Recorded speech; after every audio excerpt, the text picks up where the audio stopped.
প্রশংসা মাত্র আল্লাহ সুবহানাহু ওয়া তাআলার, যিনি বিশ্ব জগতের একমাত্র মালিক, যিনি আমাদেরকে পৃথিবীতে মানুষ রূপে সৃষ্টি করেছেন একটা বিশেষ উদ্দেশ্য নিয়ে, এবং তিনি আমাদেরকে তা জানিয়েছেন যে এই পৃথিবীতে আমাদেরকে মূলত আল্লাহ সুবহানাহু ওয়া তাআলা একটা দায়িত্ব দিয়ে এই পৃথিবীতে প্রেরণ করেছেন। যে দায়িত্ব সম্পর্কে আজকে আমরা অধিকাংশ মানুষ গাফেল, উদাসীন। সেই দায়িত্ব সম্পর্কে আজকে কিছুটা সচেতনমূলক একটা বিষয় আপনাদের কাছে পেশ করা হবে। হতে পারে এর মাধ্যমে আমরা আমাদের গাফিলতিটা কিছুটা দূর করতে পারি, অথবা এই থেকে আমরা পরিত্রাণের কোনো রাস্তা হয়তো অবলম্বন করব। তো আল্লাহ সুবহানাহু ওয়া তাআলা আমাদেরকে যে দায়িত্ব দিয়ে পৃথিবীতে প্রেরণ করেছেন, এই দায়িত্বের উপরই নির্ভর করে আমাদের নাজাত এবং আমাদের মর্যাদা। যদি দুনিয়াতে আমরা সেই দায়িত্ব পালন করি, তাহলে এই দুনিয়াতে যেমন আমরা একটা শান্তি এবং শৃঙ্খল রাষ্ট্র পাবো, ঠিক তেমনি পরকালে এর বিনিময়ে আল্লাহ আমাদেরকে সুউচ্চ জান্নাত দেওয়ার ওয়াদা করেছেন। তো যে আল্লাহ আমাদেরকে মানুষ করে সৃষ্টি করেছেন, কোরআন দিয়ে হেদায়েত করেছেন এবং সঠিক পথ দেখিয়েছেন, আমরা তার প্রশংসা করি, আমরা বলি আলহামদুলিল্লাহ। সালাতু ওয়াস সালাম প্রিয় নবী মুহাম্মদুর রাসূলুল্লাহ সাল্লাল্লাহু আলাইহি ওয়াসাল্লামের প্রতি, যার মাধ্যমে আমরা এই কল্যাণকর দিন পেয়েছি, এবং যিনি আমাদেরকে আল্লাহ সুবহানাহু ওয়া তাআলার সঠিক পথ দেখিয়েছেন, এবং তিনি তার ব্যক্তিগত জীবনে যতগুলো পজিশনে ছিলেন সব ক্ষেত্রেই তিনি সব থেকে শ্রেষ্ঠত্ব, মর্যাদার, উত্তম আখলাকের চরিত্রের হয়ে পেশ করে দেখিয়েছেন। যেমন তিনি একজন শ্রেষ্ঠ রাসূল, যেমন তিনি একটা রাষ্ট্রের নায়ক ছিলেন, যেমন তিনি কোন একটা সংগঠনের প্রধান ছিলেন, আহ্বায়ক ছিলেন, ঠিক তেমনি একটা সমাজের মাঝে কতটা উদারতা, ভালোবাসা বা স্যাক্রিফাইস যেটাকে বোঝায় যে করতে হয় মানুষ মানুষের সাথে, পশুর সাথে, সব রকমের অবস্থান তিনি উপনীত হয়েছিলেন, এবং তার যথাযোগ্য হক আদায় করে তিনি পৃথিবী থেকে বিদায় নিয়েছেন। যার চরিত্র সম্পর্কে স্বয়ং আল্লাহ সুবহানাহু ওয়া তাআলা বলেছেন, ইন্নাকা লা আলা খুলুকিন আযীম, নিঃসন্দেহে আপনি মহান চরিত্রের অধিকারী। তার মানে সব দিক থেকে তার চরিত্রের সর্বোচ্চতম দিকটা তিনি তুলে ধরেছেন, এবং যার নফসের কসম খেয়েছেন আল্লাহ যে তার নফস হচ্ছে পৃথিবীর সৃষ্টির মাঝে সব থেকে শ্রেষ্ঠ এবং পবিত্র নফস। আমরা সেই রাসূলের প্রতি সালাত এবং সালাম পাঠ করি, আমরা বলি আল্লাহুম্মা সাল্লি ওয়া সাল্লিম ওয়া বারিক আলা নবিয়িকা মুহাম্মদ। যেমনটা আপনাদের কাছে একটু আগে আমি ব্যক্ত করেছি যে আমাদের আজকের বক্তব্য হবে দায়িত্ব কর্তব্য সম্পর্কে। মূলত দায়িত্ব কর্তব্যের সততা এবং আমানতদারিতা নিয়ে আজকে কথা বলবো। প্রথমে উল্লেখ করবো যে আসলে আমাদের দায়িত্বটা কি, দায়িত্ব বলতে আমরা কোন দিকটাকে বোঝাবো সেটা প্রথম তুলে ধরবো। তারপরে এই দায়িত্ব যদি আমরা পালন না করি এর দ্বারা কি ক্ষয়ক্ষতি হচ্ছে, আর এই দায়িত্ব যারা পালন করবে তাদের মর্যাদা কি, এই সম্পর্কে কয়েকটা দিক নিয়ে আজকে আলোচনা থাকবে ইনশাআল্লাহ। তো প্রথমেই জানতে হবে বা বুঝতে হবে দায়িত্ব বা কর্তব্য বলতে কি বোঝায়। দায়িত্ব এবং কর্তব্য কি, এটা যদি কোনো ব্যক্তি না বুঝে যে আমার দায়িত্বটাই কি, তাহলে তার দ্বারা এটাকে রক্ষা করা না করার কোনো বিষয় থাকবে না। কারণ যে তার নিজের কর্তব্য বোধই জানে না, সে যে তার কর্তব্যটা কি, তখন তার কাছে যে কোনো কিছু আপনি পেশ করেন বা যে কোনো দায়িত্ব তাকে দেন সেটা সে লঙ্ঘন করবে। এই জন্য আগে বুঝতে হবে যে দায়িত্ব বা কর্তব্যের গুরুত্ব কি। অপরদিকে দায়িত্ব এবং কর্তব্যের বহু দিক রয়েছে।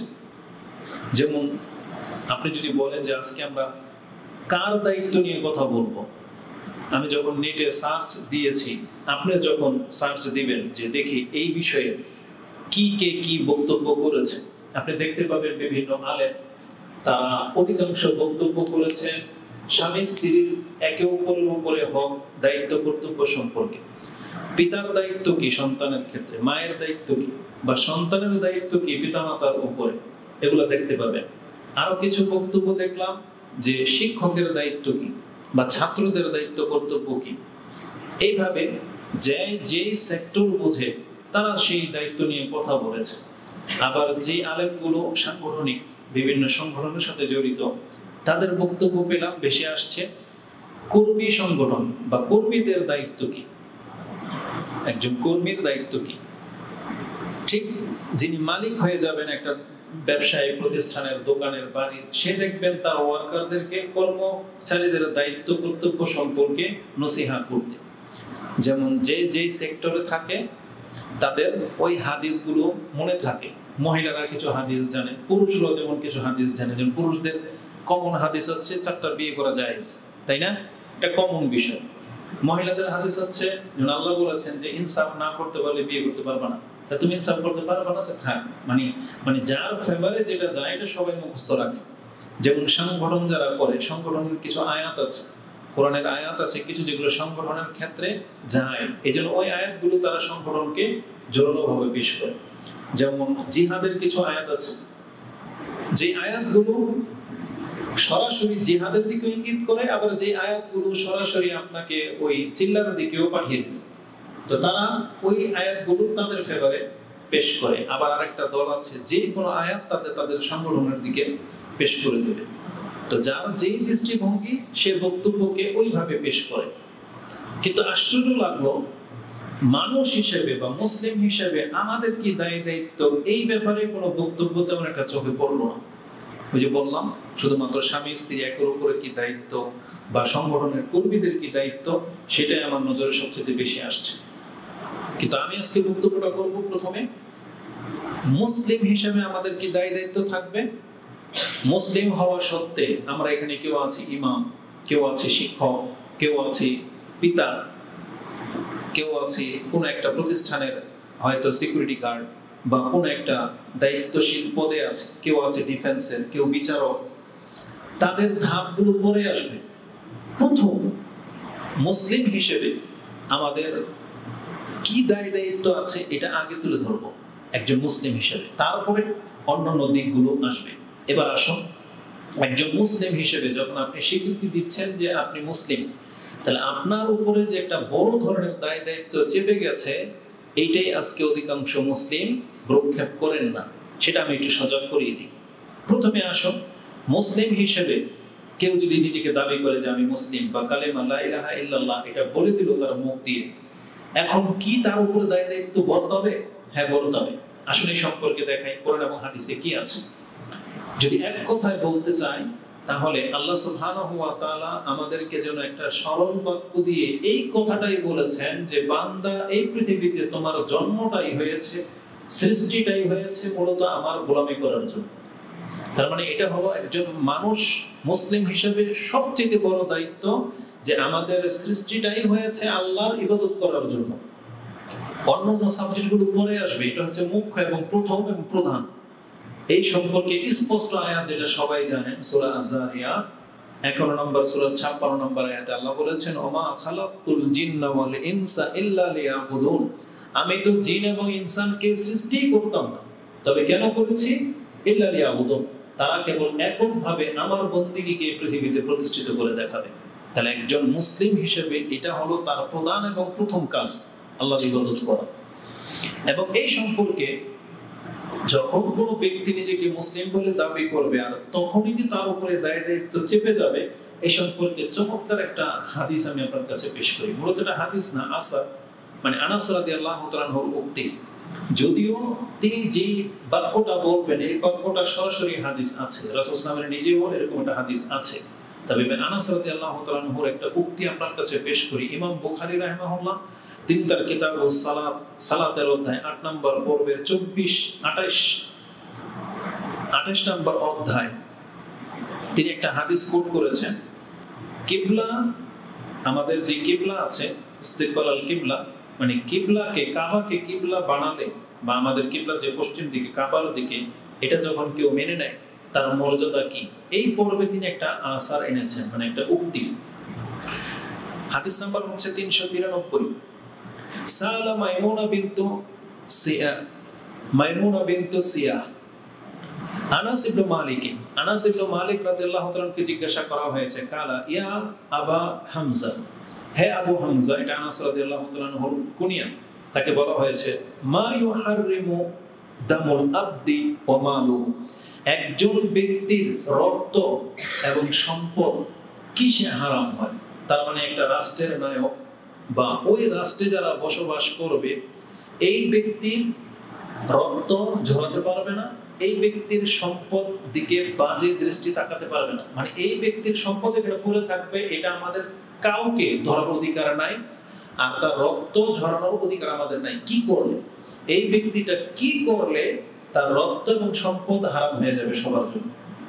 কি এমন কিছু? তিনি বলছেন ফাকালা মান শাহিদা আল্লাহ ইলাহা ইল্লাল্লাহ, যেই ব্যক্তি এটা সাক্ষী দেবে যে আল্লাহ ছাড়া সত্য কোনো ইলাহা নাই, ওয়াস্তাকবালা কিবলাতানা, আর যেই ব্যক্তি আমাদের কিবলাকে কিবলা মনে করে, ওয়াসাল্লা সালাতানা, আমাদের মতো করে সালাত আদায় করে, এই ব্যক্তি হলো সেই ব্যক্তি।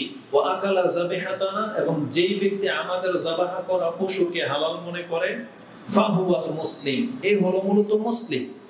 আর এর অধিকার কি? লাহু মা লিল মুসলিম ওয়া আলাইহি মা আলাল মুসলিম। এই শেষের দুইটা বাক্যই হচ্ছে আজকের আলোচনার মূল বিষয়। আনাস রাদিয়াল্লাহু তাআলা আনহু তিনি বলতেছেন, যেই ব্যক্তি সাক্ষী দেয় আল্লাহ ছাড়া সত্য কোনো ইলাহা নাই এবং আমাদের মতো করে সালাত আদায় করে, আমাদের কিবলাকে কিবলা মনে করে, তাহলে এই ব্যক্তির পরিচয় হলো এ হলো মুসলিম। আর যখনই এই ধরনের কোনো মুসলিম পৃথিবীতে থাকবে, তাহলে তার সম্পদ, তার রক্ত কি হারাম, মানে পবিত্র। এখন আপনি অন্যায়ভাবে তার রক্ত ঝরাইতে পারবেন না, অন্যায়ভাবে তার মাল সম্পদ আপনি ভক্ষণ করতে পারবেন না, মানে তার সাথে জালিয়াতি করতে পারবেন না, কারণ সে একজন মুসলিম। আর মুসলিম মানেই হলো এমনটা সম্মানিত। এই কথাটা বলতে গিয়ে তিনি শেষে একটা কথা বলেছেন, হুয়া মুসলিম, মানে সে হচ্ছে একজন মুসলিম ব্যক্তি। লাহু মা লিল মুসলিম, আল্লাহ সুবহানাহু ওয়া তাআলার পক্ষ থেকে একজন মুসলিমের যত অধিকার আছে, মুসলিম হলে যত অধিকার আছে সব তার উপরে বর্তাবে। তার মানে সে ওই সমস্ত সম্মান পাবে। যেমন প্রথম মুসলিম ধরেন মুহাম্মদুর রাসূলুল্লাহ সাল্লাল্লাহু আলাইহি ওয়াসাল্লাম, তারপরে আবু বকর, তারপরে ওমর, ওসমান, আলী, তাদের মান সম্মান যা, এই ইসলামের উপরে তাদের হক যতটা, কিয়ামত পর্যন্ত যে কোনো ব্যক্তি কালেমা সাক্ষী দেবে, সেও একই মানের মর্যাদার মুসলিম, সেও একই মানের মর্যাদার মুসলিম। মানে আবু বকর রাদিয়াল্লাহু তাআলা রক্ত ঝরানো যেমন হারাম, এই ব্যক্তি পাপী হলেও এর রক্ত ঝরানো কি হারাম। কিসের ভিত্তিতে? শুধু মুসলিম হওয়ার ভিত্তিতে। বলছে লাহু মা লিল মুসলিম, একজন মুসলিম যত ফ্যাসিলিটি পাবে রাষ্ট্রনায়কের পক্ষ থেকে, একটা সাধারণ মুসলিম ওই একই রকমের মান মর্যাদা রাখে, মানে সেও এই ফ্যাসিলিটিগুলি পাবে। এবং তিনি বলেছেন ও আলাইহি মা আলাল মুসলিম, একজন মুসলিমের উপরে যত রকমের দায় দায়িত্ব আছে, এই ব্যক্তির উপরেও ওই দায় দায়িত্ব চেপে যাবে। তার মানে যখনই আবু বকর রাদিয়াল্লাহু তাআলা বলেছেন লা ইলাহা ইল্লাল্লাহ মুহাম্মাদুর রাসূলুল্লাহ, তার উপরে যতগুলো দায় দায়িত্ব চেপে গেছে, এখনো যদি কেউ বলে আশহাদু আল্লা ইলাহা ইল্লাল্লাহ, তাহলে ওই একই দায়িত্ব আপনার আমার উপরে চেপে যাবে। আমি এই কথাটা কেন আপনার কাছে পেশ করেছি? যে আমি বলতে চাচ্ছি, যখনই কোনো ব্যক্তি নিজেকে মুসলিম বলে দাবি করবে, তাহলে তার উপরে যে আল্লাহর পক্ষ থেকে কিছু দায় দায়িত্ব আছে, এটাকে প্রমাণ করার জন্য আমি আনাস রাদিয়াল্লাহু তাআলার এই কথাটা আপনার কাছে পেশ করতেছি। যে তিনি বলেছেন ও আলাইহি মা আলাল মুসলিম, একজন মুসলিমের উপরে যত দায় দায়িত্ব আছে সেটা এই ব্যক্তির উপরে এসে বর্তাবে। এখন আমরা এখানে যারা আছি সবাইকে নিজেকে মুসলিম দাবি করি? বলেন, সবাই কি মুসলিম? তাহলে এই কোরআনের মধ্যে যতগুলো আয়াত আছে, ইয়া আইয়ুহাল্লাযীনা আমানু, এই মর্মে যতগুলো আয়াত আছে, আমি যতটা গুনেছি সেটা প্রায় 89 থেকে 90টা আয়াত আছে এই মর্মে।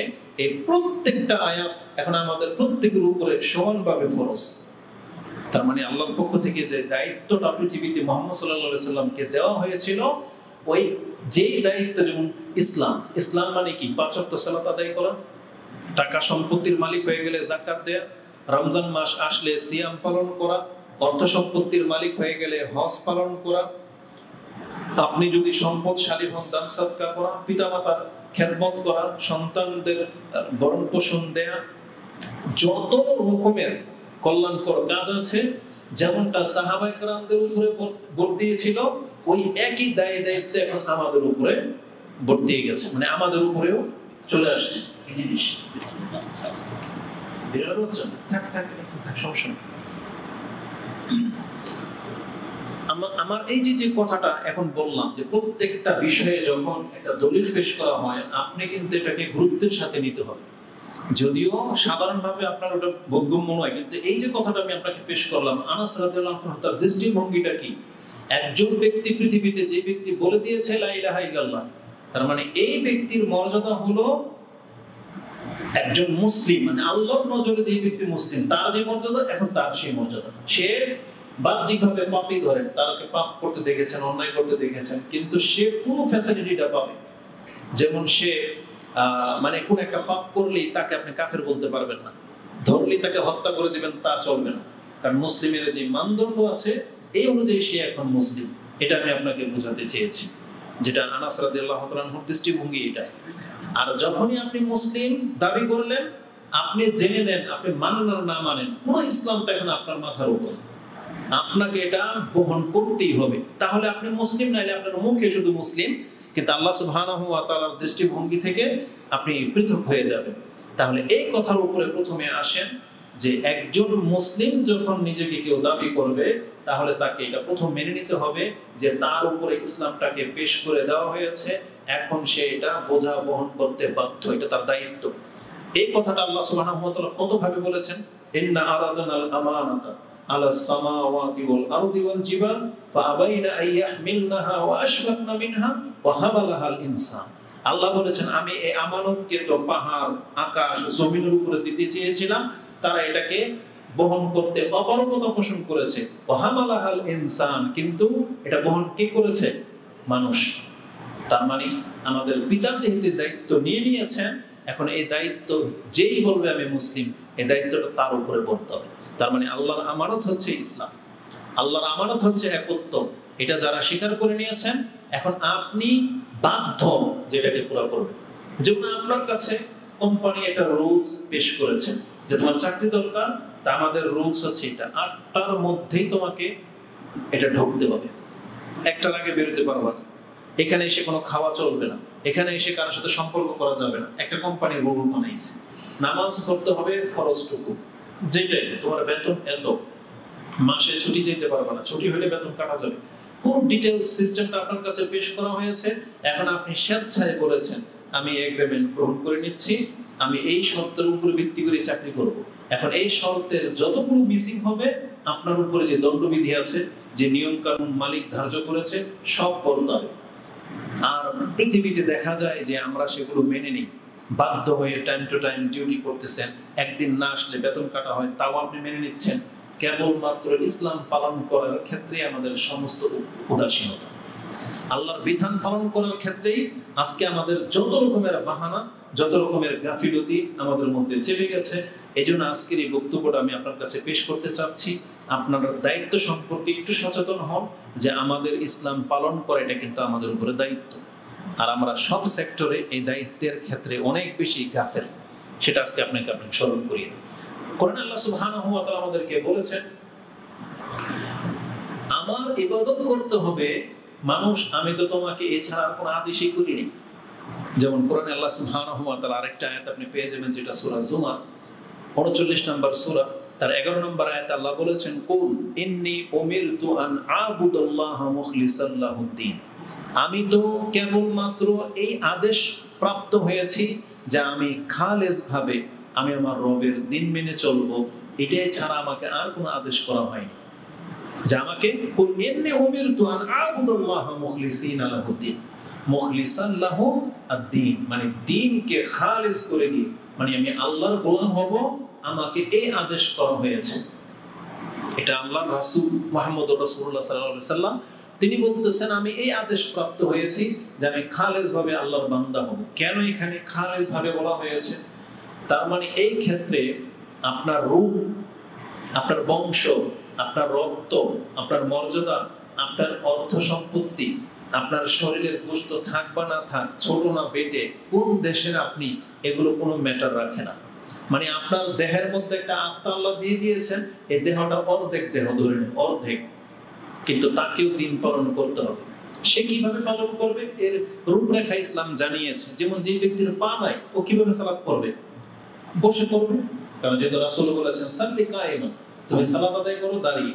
ফাইন লাম তাস্তাতি ফাবি জালিসান, তো তুমি বসে সালাত আদায় করবে। যদি বসে সম্ভব না হয় শুয়ে পড়বে। আর যেই ব্যক্তির হাত পা নড়ে না তাকে বলা হয়েছে ইশারায় সালাত পড়বে। মানে আল্লাহ তার বিধিবিধান জানিয়েছেন, কিন্তু যারা পা নাই তার সালাত কি মাফ? মাফ না। যেই ব্যক্তি সেন্সে আছে কিন্তু অক্সিজেন লাগানো, তার সালাত মাফ? মাফ নাই। আমি যখন আসলে এটা বলি না, আমাদের অন্তর কিন্তু ফেটে যায়। কারণ আজকে আমরা সুস্থরা ধর্মটাকে এমন ভাবে তামসা বানিয়ে ফেলেছি, অথচ আমাদের ইসলামের দিক নির্দেশনা দেখেন, এই ব্যক্তি পর্যন্ত নামাজ থেকে মাপ পাচ্ছে না। এটা কিভাবে বুঝাই? একজন ব্যক্তি মুমূর্ষু অবস্থায় বেডে শুয়ে আছে, তাকে বলা হয়েছে তায়াম্মুম করে ইশারায় সালাত পড়বেন। তাকে আল্লাহ সুবহানাহু ওয়া তাআলা নামাজ থেকে অপহিত দেয় নাই, সালাত থেকে। তাহলে আমাদের সাথে কি করা হবে আপনি একবার ভাবেন, যে আমরা তাহলে কেমন মুসলিম, যে আমরা সুস্থ তারপর আমরা সালাত আদায় করতেছি না। তা আমরা আল্লাহর দায়িত্বটা কিভাবে পালন করতেছি? তা আল্লাহ রাসূল সাল্লাল্লাহু আলাইহি সাল্লাম বলতেছেন, আমাকে খালেস ভাবে তার ইবাদত করার জন্য আদেশ করা হয়েছে। এখন আমি খেতে পাই বা না পাই, আমার যদি ভয় থাকে তাহলে অনেক কিছু আমাকে স্যাক্রিফাইস করা হয়েছে। বৃষ্টির সময় কিভাবে নামাজ পড়বেন, বন্যার সময় কিভাবে পড়বেন, সুস্থতা থাকলে কিভাবে হবে, সবকিছু ইসলামে কিন্তু আমাদেরকে জানিয়েছে। কিন্তু আপনি একবার চিন্তা করেন যে কোন অবস্থাতে একজন ব্যক্তিকে আল্লাহ এই অধিকার দিয়ে দিয়েছেন যে তুমি আমার থেকে মুক্ত হয়ে যেতে পারবা। যেমন পীরদের কিছু কিছু বলা যায় যে তারা নাকি ফানাফিল্লাহ হয়ে যায়। তারা মানে একটা পর্যায়ে গেলে তারা আল্লাহর বান্দিগি থাকে না, তারা মিলে মানে ঊর্ধ্বে উঠে যায়। কি যেন একটা শব্দ বলে তারা, মানে যারা ইবাদত করতে করতে একটা অবস্থায় তারা ওই স্টেজ পার করে ফেলে। কি যেন তারা বলে এটাকে কামালিয়াত হাসিল করে তারা, বুঝছেন? ফানাফিল্লাহ হয়ে যায় তো মিশে যায়, মানে কামালিয়াত হাসিল করে নেয় তারা। তাদের নাকি আর নামাজ রোজা লাগে না। পৃথিবীতে এমন কোন ব্যক্তির সাথে এমন কোন সিচুয়েশন কি আছে যে আল্লাহ তাকে অধিকার দিয়েছে? যদি হতো তাহলে কে পাইতো? আমাদের নবী মুহাম্মদুর রাসূলুল্লাহ সাল্লাল্লাহু আলাইহি ওয়াসাল্লাম। অথচ সেই রাসূল সাল্লাল্লাহু আলাইহি সাল্লামের একটা হাদিসকে ইমাম বুখারী আপনি সালাতের অধ্যায়ে দেখেন এনেছেন যে একজন ব্যক্তি কতটুকু অসুস্থ হলে তার জামাত মাফ। এটা প্রমাণ করতে গিয়ে তিনি রাসূল সাল্লামের এমন একটা হাদিস এনেছেন, আমাদের কারো উপায় নেই। কি হাদিস এনেছেন জানেন? রাসূল সাল্লামের জীবনের সর্বশেষ নামাজ, যে তিনি অজ্ঞান হয়ে আছেন, কিছুক্ষণ পর যখন তার হুঁশ ফিরেছে তখন বলেছেন আসাল্লান নাস, মানুষ কি নামাজ পড়ে নিয়েছে? তখন বলা হলো যে না, অপেক্ষায় আছে। আবার বেহুশ হয়ে গেছে। আবার যখন জ্ঞান ফিরেছে ফালাম্মা ওয়াজাদা ফি নাফসিহি খিফাতান, তিনি যখন তার নাফসের উপর একটা হালকা অনুভব করলেন, যে মরে যাবেন একটু পরে রাসূলুল্লাহ সাল্লাল্লাহু আলাইহি ওয়াসাল্লাম, কিন্তু তার মনে হচ্ছে মাথা ব্যথা মনে একটু কমেছে, আমি মনে হয় উঠে দাঁড়াতে পারবো। তিনি যখন তার অন্তর থেকে এটা ফিল হলো যে আমি একটু সুস্থ বোধ করতেছি, তখন তিনি কি করলেন? হাদা বাইনা রাজুলাইনি, তিনি দুই ব্যক্তির কাঁধে ভর করে দাঁড়াতে চাইলেন, কিন্তু পারলেন না। কিন্তু সেই দুই ব্যক্তিকে আব্বাস এবং আলী রাদিয়াল্লাহু তাআলা আনহুমা, তারা দুইজনে তাকে টেনে তুলেছেন। রাসূল কিন্তু হেঁটে যেতে পারে নাই। তার ঘর থেকে এই মেহরাব পর্যন্ত তিনি তারা আলগিয়ে এনেছেন রাসূলের পা দুইটা এভাবে বালুর মধ্যে হেঁচ দিয়ে, তারপরে তার মিম্বর পর্যন্ত তাকে নিয়ে আসা হয়েছিল। আয়েশা রাদিয়াল্লাহু তাআলা আনহা বলেন, কানা আনজুরা ইলাই, আমি মনে হয় এখনো তার পা দুইটাকে আমি দেখতে পাচ্ছি, যে আমার ঘর থেকে তাকে তার নামাজের জায়গা পর্যন্ত তাকে হেঁচড়িয়ে নিয়ে যাওয়া হয়েছিল। ইমাম বুখারী এই হাদিসটাকে কোট করে বলেছেন, তাহলে একজন ব্যক্তির যদি এই পর্যায়েও সালাতে জামাতে আদায় করার মতো মন মানসিকতা রাখে, তাহলে আমরা আর কোন সিচুয়েশনে জামাত ছাড়তে পারি? আর আমরা সুস্থ ব্যক্তিরা নামাজ ছেড়ে দিয়ে বসে আছি। তো যাই হোক, আমি বোঝাতে চেয়েছি আমি আর আপনি আল্লাহর গোলাম, আল্লাহর ইবাদত করতে হবে। এমন কোনো অবস্থা নাই যে অবস্থা থেকে এই বন্দিগি কেটে যেতে পারে। আপনি রাজনীতিবিদ, আপনি টিচার, আপনি মুদির দোকানদার, আপনি অনেক বড় ব্যবসায়ী, আপনি অভাবী, খাটো, চোখে দেখেন না, কি আছে বলেন তো, পেশ করেন আল্লাহর কাছে। আপনি দেখতে পাবেন এমন কোনো অবস্থা নাই যে অবস্থা থেকে আল্লাহর বন্দিগি কেটে যেতে পারে। এমন কোনো অবস্থা নাই। একটা সিচুয়েশন, সেটা হচ্ছে মৃত্যু। কারণ আল্লাহ সুবহানাহু ওয়া তাআলা কি বলেছেন? ওয়াবুদু রাব্বাকা হাত্তা ইয়াতিয়াকাল ইয়াকিন, তুমি তোমার রবের ইবাদত করো কতক্ষণ পর্যন্ত? যতক্ষণ পর্যন্ত মালাকুল মউত তোমার সাথে সাক্ষাৎ না করতেছে। তার মানে আমাদের মৃত্যু পর্যন্ত আল্লাহর গোলামি করে যেতে হবে। এটাও আপনি কোরআনের মধ্যে পেয়ে যাবেন, সূরা হিজর 15 নম্বর সূরার একেবারে শেষ আয়াত 99 নম্বর আয়াতে পেয়ে যাবেন। তার মানে আমি বোঝাতে চেয়েছি, আমরা যেহেতু মুসলিম, আমাদের দায়িত্ব হলো প্রথম দায়িত্ব আল্লাহ সুবহানাহু ওয়া তাআলার গোলামি করা। বরং এই কথাটাকে আল্লাহ সুবহানাহু ওয়া তাআলা কোরআনে আরেক ভাষায় পেশ করেছেন। তিনি বলেছেন, ওমা উমিরু ইল্লা লিয়াবুদুল্লাহ মুখলিসিনা লাহুদ্দিন। বরং আল্লাহ বলেছেন, আমি তো এটা ছাড়া আর কোনো আদেশই করি নাই। আদেশ তো একটাই, যে তারা কেবল আমার ইবাদত করবে, যেটা আপনি সূরা বাইয়িনাতের মধ্যে পেয়ে যাবেন।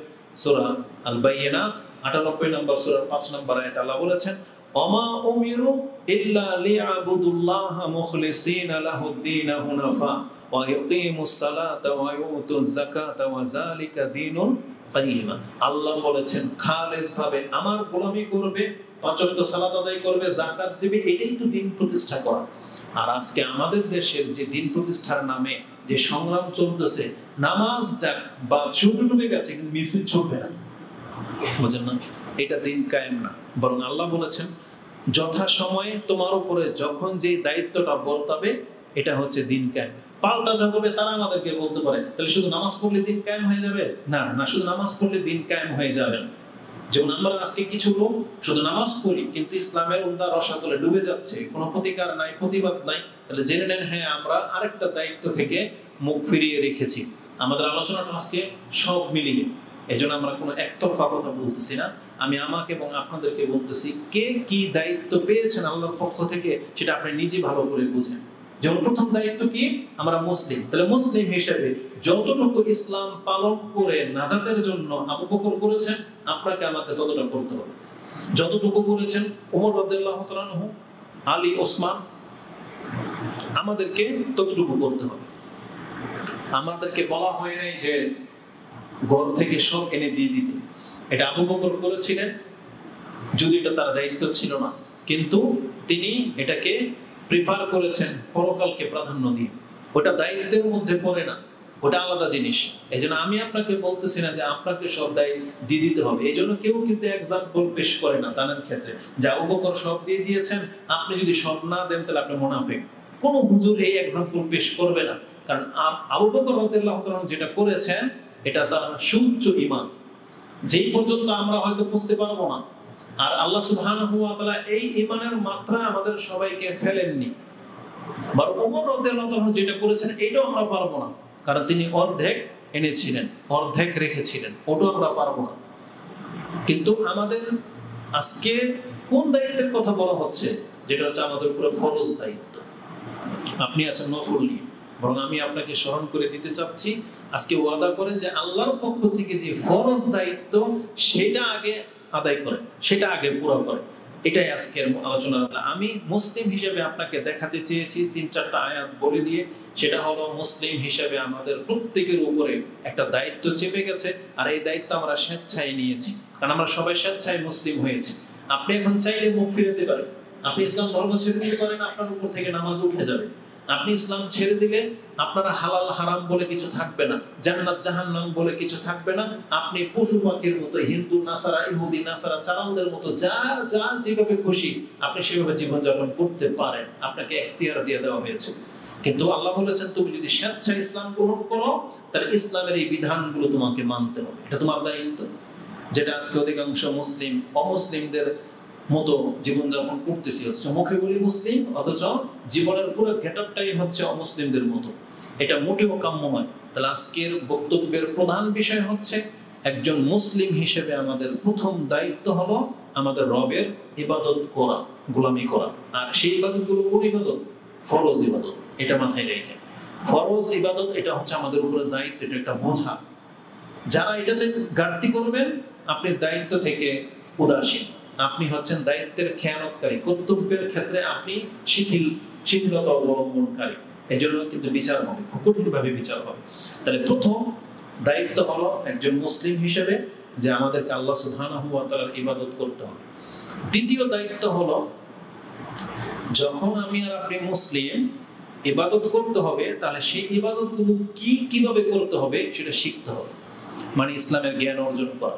এটা শুধু হুজুরদের জন্য না, আর এটা শুধু মাদ্রাসাওয়ালাদের জন্য না। একজন মুসলিম হিসেবে যতটুকু দায়িত্ব আপনাকে পালন করতে হবে, ততটুকু দায়িত্ব আপনাকে শিখতে হবে। তার মানে আপনি 5 ওয়াক্ত নামাজ, ফরজ নামাজ আদায় করবেন, এটা যেমন আপনার দায়িত্ব, তাহলে আপনার দায়িত্ব সেই 5 ওয়াক্ত সালাত কিভাবে কবুলযোগ্য হবে, এর জন্য কি শর্ত আছে, কি নিষেধ আছে, সেগুলো আপনাকে জানতে হবে। আর এগুলো জানার জন্য প্রয়োজনে যদি আপনাকে মাদ্রাসায় ভর্তি হতে হয়, হতে হবে। মাদ্রাসার প্রয়োজন না হলে না হবে, কিন্তু শিখতে হবে। মসজিদে আসলে মসজিদে এসে শিখতে হবে, মক্তবে এসে শিখতে হলে মক্তবে এসে শিখতে হবে, নেটের মাধ্যমে শিখবেন, শিখতে হবে। মানে 5 ওয়াক্ত নামাজ কিভাবে সুষ্ঠুভাবে কবুলযোগ্য হবে এটা আপনাকে শিখতে হবে, জ্ঞান চর্চা করা। আর জ্ঞানের লিস্টের মধ্যে সর্বপ্রথম একজন মুসলিমের উপরে যে জিনিসগুলো জানা শিখা ফরজ, তার প্রথম চ্যাপ্টার হলো তার রব সম্পর্কে জানা। আপনি যে আল্লাহর প্রতি ঈমান এনেছেন, সে আল্লাহকে আপনি চিনেন না, সে আল্লাহ সুবহানাহু ওয়া তাআলার অস্তিত্ব কোথায় আছে আপনি জানেন না, তার সম্পর্কে আল্লাহ কোরআনে কি জানিয়েছেন, তার ফিতরত মানে নেচার বা তার নফস আল্লাহ সুবহানাহু ওয়া তাআলা এগুলো কোরআনে ব্যবহার করেছেন। মানে কি বুঝাতে চাইলাম, মানে আল্লাহ কি চিন্তা করেন, আল্লাহ কি পছন্দ করেন, আল্লাহ কি অপছন্দ করেন, আল্লাহ কি ভালোবাসেন, আল্লাহ কি ঘৃণা করেন, কোন জিনিসে আল্লাহ সন্তুষ্ট হন, কোন জিনিসে আল্লাহ অসন্তুষ্ট হন, এটা প্রত্যেকটা মুসলিমের জানাটা ফরজ। না হয় কি হবে, এমন একটা কথা বলে দিবেন আপনি জানলেন না আল্লাহ এটাতে সন্তুষ্ট হলো কি অসন্তুষ্ট হলো। যদি আপনি না জানেন, আপনার না জানাটা কিন্তু আপনার নাজাতের সাবাব হবে না। আপনি কিন্তু কিয়ামতের মাঠে এই কথা বলতে পারবেন না যে আল্লাহ আমি অসন্তুষ্ট, একদিন ধান শুকাইতে দিয়েছি, বৃষ্টি আসার কারণে আপনাকে গালি দিয়েছি, আমি তো জানতাম না, এটা কত বড় পাপ। কিয়ামতের মাঠে আপনি এই উযর পেশ করলে চলবে? তখন আল্লাহ আপনাকে বলবেন কেন আমি কি কোরআন নাযিল করিনি? আর প্রত্যেকটা ব্যক্তির বিচারের ক্ষেত্রে কিন্তু এই কথাটাই আছে। আল্লাহ বলবে যে আমি কি তোমাকে নসিহা করি নাই, আমি কি তোমাকে সুস্থতা দেই নাই, আমি কি তোমাকে মিষ্টি পানি পান করার তৌফিক দেই নাই? একজন ব্যক্তি সব বলবে যে হ্যাঁ আল্লাহ আপনি দিয়েছিলেন। তখন আল্লাহ বলবেন তাহলে তুমি আমার ইবাদত করোনি কেন? ধরবেন। তাহলে আল্লাহ নিয়ামতগুলোকে স্মরণ করিয়ে দিবেন এবং আল্লাহ বলবেন আমি কি তোমার জন্য কোরআন নাযিল করিনি? এমনকি রাসূল সাল্লাল্লাহু আলাইহি ওয়াসাল্লামকে নিয়ে আসা হবে যে এই ব্যক্তি সম্পর্কে তোমার মন্তব্য কি, তাকে কি আমি পাঠাই নাই? এটা বলা হবে। তো তার মানে কি? তার মানে হলো আমরা যে দিন পালন করা যেটা আমাদের দায়িত্ব, সেই দিন কি এটা শিক্ষা করা, এটা আমাদের দায়িত্ব। যেই দায়িত্ব থেকে আজকে পৃথিবীর অধিকাংশ মুসলিম মুখ ফিরিয়ে নিয়েছে। অধিকাংশ মুসলিম বলা চলে। যেই ব্যক্তি সূরা ফাতিহার অর্থ শিখল না এখন পর্যন্ত, আত্তাহিয়াতুর অর্থ জানে না, দুরূদের অর্থ জানে না, নামাজে সে কি বলে আল্লাহু আকবার, সামিআল্লাহু লিমান হামিদা, এই যে বাক্যগুলো যে কি বলে সে আল্লাহর কাছে সুবহান রাব্বিয়াল আলা বা সুবহান রাব্বিয়াল আযীম, এর মানে কি সে জানলো না আজ পর্যন্ত। তাহলে এই ব্যক্তি কতটা গাফেল। তাহলে দ্বিতীয় মূলনীতি হলো আমাদেরকে আমাদের দায়িত্বের মধ্যে পড়ে যে আমাদেরকে বলা হয় নাই যে আপনি পুরো পিএইচডি করে ফেলবেন, কিন্তু কতটুকু দায়িত্ব, আমাদের রব যে একজন আছেন ইলাহ হিসাবে, এটা আপনাকে জানতে হবে। এটা জানার জন্য আপনার যা করা লাগে আপনাকে করতে হবে। এটা যে প্রথম জানতে হবে, এই সম্পর্কে আল্লাহ সুবহানাহু ওয়া তাআলা কিন্তু আয়াত নাযিল করেছেন। এটা আপনি কোথা থেকে দলিল নেবেন? কোরআন নাযিল হওয়ার প্রথম বাক্য কি ছিল সেটা? ইকরা। কোরআন নাযিল হয়েছে এই বাক্য দিয়েই যে ইকরা তুমি পড়ো। কিন্তু একজন ব্যক্তি যদি ওই কিতাবটা না পড়ে, যে কিতাবের মধ্যে আকীদা শিক্ষা দেওয়া হয়েছে, যে কিতাবের মাঝে তার রবের পরিচয় রয়েছে, যে কিতাবের মাঝে তার আর তার রবের সম্পর্কের কথা রয়েছে, যে কিতাবের মাঝে পরকাল সম্পর্কে সংবাদ দেওয়া হয়েছে, একজন ব্যক্তি যদি সেই কিতাবটা না পড়ে তাহলে সে কিভাবে দাবি করবে যে সে তার রবকে চেনে? এই জন্য কোরআনের সেই আয়াতকে আপনি ফোকাস করবেন যে আমাদের উপরে পড়তে যে হবে, মানে কোরআন যে শিখতে হবে বা আমাদের ধর্মটা শিখতে হবে, এটা আমাদের উপরে অনেক বড় দায়িত্ব। আর এটা আল্লাহ প্রথম নাযিল করেছেন ইকরা বলে দিয়ে, যে ইকরা তুমি পড়ো। এই পড়তে পড়তে আপনি কি পাবেন? কোরআন যখন আপনি পড়লেন কি পাবেন? দেখবেন পড়তে পড়তে আপনি পেয়ে যাবেন যে আমাদের রব মুহাম্মদ সাল্লাল্লাহু আলাইহি ওয়াসাল্লাম কে বলেছেন ফাআলাম আন্নাহু লা ইলাহা ইল্লাল্লাহ, হে নবী আপনি জেনে নেন, এটা জ্ঞান অর্জন করেন, আল্লাহ ছাড়া সত্য কোনো ইলাহা নাই। এই আয়াত আপনি পেয়ে যাবেন, যেটা সূরা মুহাম্মদের 19 নম্বর আয়াতে আছে, যে আপনি জানেন যে তোমাদের একজন ইলাহ আছেন। তাহলে আমাদের একজন ইলাহ আছেন, এটা জানাটা প্রত্যেকটা মুসলিমের উপরে ফরজ। আর রাসূলুল্লাহ সাল্লাল্লাহু আলাইহি ওয়াসাল্লামের একটা হাদিস রয়েছে এই মর্মে, ইবনে মাজাতে আপনি 224 নম্বরে পেয়ে যাবেন মুকাদ্দামাতে, মানে শুরুতেই, যে রাসূল বলেছেন তালাবুল ইলমি ফারিদাতুন আলা কুল্লি মুসলিম, প্রত্যেকটা মুসলিমের উপর এটা ফরজ যে সে তার ধর্ম সম্পর্কে জানবে। তার ইলম, তার কি সম্পর্কে ইলম? তার রব সম্পর্কে, তার রাসূল সম্পর্কে এবং তার দ্বীনের যে মাসলা মাসাইল আছে এই সম্পর্কে আপনাকে জানতে হবে। আজকে হজ নাই, তা আজকের হজ সম্পর্কে জানতে হবে ফরজ না। আজকে আপনার টাকা হয় নাই, যাকাত সম্পর্কে জানতে হবে, এটা আপনার উপরে ফরজ না। কিন্তু আজকে যখন আপনি ইনকাম করবেন, তাহলে যেই চাকরিতে যেই সোর্সের মাধ্যমে আপনার টাকা আসবে সেই সোর্সটা হালাল না হারাম হবে, এটা আগে আপনাকে জানতে হবে। কিন্তু আজকে অধিকাংশ মুসলিমদের চরিত্র কি? সে কোনো একটা কাজ করে ফেলে, টাকা নিয়ে এসে পরে খাইয়াও ফেলছে, বুঝছেন, তারপরে কয়েক বছর পরে গিয়ে সে জিজ্ঞেস করে আমি যে কাজটা করেছিলাম এটা হালাল হয়েছে না হারাম, এটা জায়েজ না না জায়েজ, মানে ওগুলো কিন্তু পচে গলে রক্ত মাংস হয়ে গেছে, এখন গিয়ে তার প্রশ্ন জাগছে আমি যে এটা খেয়েছিলাম এটা কি হালাল না হারাম। যেমন আজকেও এক মহিলা মেসেজ দিছে যে তালিমি বৈঠকের পরে আমাকে মিষ্টি দিছে, এই মিষ্টিটা খাওয়া হালাল না হারাম, বুঝেন। তার মানে আমাদের চরিত্র হলো আমরা ঘটনা ঘটাই ফেলি, তারপরে গিয়ে যদি একটু এহসাস হয় তখন জিজ্ঞেস করে এটা হালাল ছিল না হারাম ছিল। বিয়ে করেছে 10 বছর আগে, 2টা বাচ্চাও হয়ে গেছে, এখন শুনছে যে গার্জিয়ান ছাড়া বিয়ে হয় না, তাহলে 10 বছরের এই বিয়েটা কি জায়েজ না না জায়েজ, বুঝেন। এটা আমাদের চরিত্র। কথায় কথায় তালাক দেয়, 5 বছর ধরে চলতেছে। কিছু ঘটনা বলতেছে আপনাদেরকে, 5 বছর ধরে চলতেছে, কিছু হলেই নাকি স্বামী তালাক দেয়, এই পর্যন্ত কয়েকশো তালাক হয়ে গেছে। এখন জিজ্ঞেস করতেছে আমাদের এই সম্পর্কটা কি বৈধ না অবৈধ। এটা মুসলমানদের চরিত্র। অথচ মুসলিমদেরকে কি শিক্ষা দেওয়া হয়েছে? যখনই কোনো একজন ব্যক্তি ইসলাম গ্রহণ করবে তাহলে তাকে এটাকে ধরার আগে তাকে আগে জানতে হবে এটা হালাল না হারাম, নাকি এটা খেয়ে জানতে হবে হালাল না হারাম, এটা মুখে তোলার আগে জানতে হবে এটা হালাল না হারাম। আর যখন তার কাছে জ্ঞান চলে আসবে যেটা হারাম হওয়ার সম্ভাবনা আছে, তখন সেটা তদন্ত করে দেখবে। কিন্তু মুসলিম সমাজে আমি আপনাকে বলতেছি না যে বোতলের ভিতরে পানি রাখা আছে তাই বলে কি এটা আমাদেরকে আগে জানতে হবে এটা হালাল না হারাম। এটা কি বুঝাইছি আমি? এটা বুঝাই নাই। কারণ এটা কিসের বোতল? পানির বোতল। পানি হালাল না হারাম? হালাল। তাহলে পানির বোতল যেহেতু এটা হালাল, কিন্তু এই পানিটা যদি একটা মদের বোতলে থাকতো এখন আপনি কি খেয়ে নিতেন নাকি যাচাই করতেন? যাচাই করতেন। তার মানে যেখানে সন্দেহ আসবে, যেখানে আপনার ইলম আপনাকে বাধা দিয়ে দিবে, যে সম্পর্কে আপনার জ্ঞান নাই, ওই জায়গায় পা দেওয়ার আগে, ওটা ধরার আগে আপনার ইলম অর্জন করতে হবে। আপনি ব্যাংকে অ্যাকাউন্ট করবেন, করেন নাই এখনো, করে 10 বছর পরে জিজ্ঞেস করতেছেন এই লাভের অঙ্কটা কি হালাল না হারাম। বরং আপনাকে এখন কি করতে হতো? ওই অ্যাকাউন্টটা করার আগে জিজ্ঞেস করতে হতো যে এই নিয়মে অ্যাকাউন্ট করা যায় কি যায় না। এটা হচ্ছে মুসলিমদের চরিত্র। কিন্তু সেই মুসলিমদের চরিত্র আজকে কোথায় হারিয়ে গেছে? 10 বছর ধরে বললাম অন্যায়ভাবে বিয়ে করেছে, এখন জিজ্ঞেস করে এটা হালাল না হারাম। এটা মুসলমানদের চরিত্র হতে পারে না। এই জন্য আগে জানতে হবে যে আমাদের কোনটা হালাল কোনটা হারাম, কোনটা জায়েজ কোনটা না জায়েজ। এটা আমাদের দায়িত্বের মধ্যে পড়ে।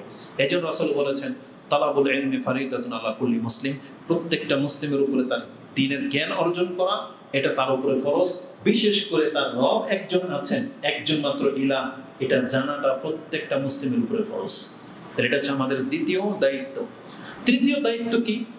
আপনি শিখে গেছেন যে আমাদেরকে ধর্ম পালন করতে হবে, ধর্ম জানতে হবে, আপনি জানলেন এবং পালন করতেছেন। তৃতীয় দায়িত্ব হলো যেই দিন আপনি গ্রহণ করেছেন, যেটাকে আপনি হক মনে করেন, এই দিনের দিকে মানুষকে ডাকতে হবে। এটা আপনার দায়িত্ব, এটা আমাদের দায়িত্ব। যদি এটা আমরা না করি, আপনার সামনে অন্যায় হচ্ছে, সেটা আপনার সন্তান করুক বা অন্য কেউ করুক, অন্যায় হচ্ছে, আপনি জানেন যেটা অন্যায়, তাহলে আপনি যদি এখন ওকে না ডাকেন, ওকে যদি নিষেধ না করেন, তাহলে আপনি আপনার দায়িত্ব থেকে মুখ ফিরিয়ে নিলেন। এটা আজকে অধিকাংশ মুসলিমদের চরিত্র।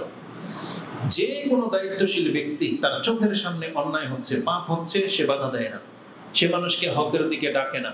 আবার আপনারা যারা হক পেয়ে গেছেন, কোরআন সুন্নাহ বুঝে গেছেন এবং বুঝতে পারতেছেন যে এটাই হক পথ, কিন্তু আপনি আপনার দ্বীন নিয়ে বসে আছেন, আপনি মানুষকে দাওয়াত দিচ্ছেন না, কিন্তু আমি আপনাকে বলে দিই দাওয়াতি কাজের গুরুত্ব কত। আমি আমাকে দিয়ে একটা এক্সাম্পল আপনার কাছে পেশ করি। যদিও মানুষ অনেক সময় নিজেকে সাধু সাব্যস্ত করতে গিয়ে কথাটা ঘুরিয়ে ফিরিয়ে বলে, কিন্তু আমি ওইরকম বিষয়টা না। আমি আমার উদাহরণে আপনাকে দিব। আমি যখন সৌদি আরবে ছিলাম তখন আমাকে প্রথম দাওয়াত দেওয়া হয়েছিল, এখানে একটা ইসলামিক কালচারাল সেন্টার আছে, এখানে একটা হুজুর বয়ান করে দুপুরে খাবার দেওয়া হয়, তাহলে চলেন ওখানে যাই। এটা প্রথম দাওয়াত দেওয়া হয়েছিল। আর দাওয়াত দেওয়া হয়েছিল কি বলে, যে দুপুরে এখানে খাবার দেওয়া হয় আর একটা বয়ান করা হয়। আমি কিন্তু যাইনি, কারণ এই রৌদ্রের মধ্যে যেতে একটা আনইজি লেগেছে। পরবর্তীতে আমি যখন একটা কোম্পানিতে জব করি, তখন একই কোম্পানিতে তো জব করলে একই রুমে 2-3 জন থাকে। তা আমাদের রুমমেট ছিল 2-1 জন, একটা ফ্ল্যাট নিয়ে ছিলাম। আর আলহামদুলিল্লাহ, যদি অল্প বেতনই ছিল, তারপরে শান শৌকতের সাথে সৌদি আরবে ছিলাম, বস্তির মতো বসবাস করিনি। তো 2 জন ফ্রেন্ড সার্কেল ছিল, এরা জব করতো, মানে চাকরি পেতো। আমি তখন ফ্রি ছিলাম, চাকরি পাইনি। তখন বসে বসে ওই যে কার্ড আছে না, কার্ড একা একা যখন গেমস মিলাতাম, তখন আমার দাড়িও ছিল না, কিছুই ছিল না। ইসলামিক কালচারাল সেন্টারের একজন ছাত্র ওই বিল্ডিং এ থাকতো।